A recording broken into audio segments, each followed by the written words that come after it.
ಬೆಂಗಳೂರಲ್ಲಿ ಬಂದು ಪುಸ್ತಕದ ಅಂಗಡಿಗಳಲ್ಲಿ ಓಡಾಡ್ತಾ ಇದ್ದೆ. ನಾನು ಕನ್ನಡ ಭಾಷೆ ಬಗ್ಗೆ ಏನೇನು ಪುಸ್ತಕಗಳಿದೆ, ಹೊಸದಾಗಿ ಏನೇನು ಬಂದಿದೆ ಅದೆಲ್ಲ ತೊಗೊಳ್ಬೇಕು ಅಂತ ನನಗೆ ಆಸೆ ಇದ್ದದ್ದು. ಸಪ್ನ ಬುಕ್ ಸ್ಟೋರಲ್ಲಿ ನೋಡಬೇಕಾದ್ರೆ ಒಂದು ಪುಸ್ತಕ ಕಾಣುತ್ತೆ ನನಗೆ. ಆ ಪುಸ್ತಕದ ಹೆಸರೇನಿತ್ತು ಅಂತಂದರೆ ಕನ್ನಡಕ್ಕೆ ಬೇಕು ಕನ್ನಡದ್ದೇ ವ್ಯಾಕರಣ ಅಂತ.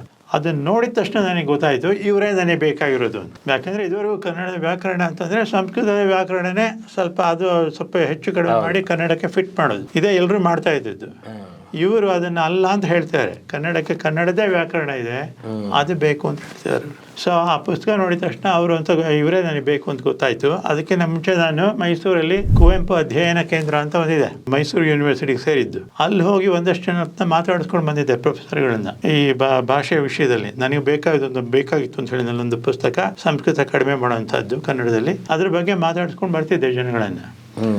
ಸೊ ನನಗೆ ಅಷ್ಟೊಂದು ಮನಸ್ಸಿಗೆ ಸಮಾಧಾನ ಆಗಿರಲಿಲ್ಲ. ಯಾವಾಗ ಈ ಪುಸ್ತಕ ನೋಡಿದ್ನೋ ಇವರು ಅಂತ ಗೊತ್ತಾಯ್ತು.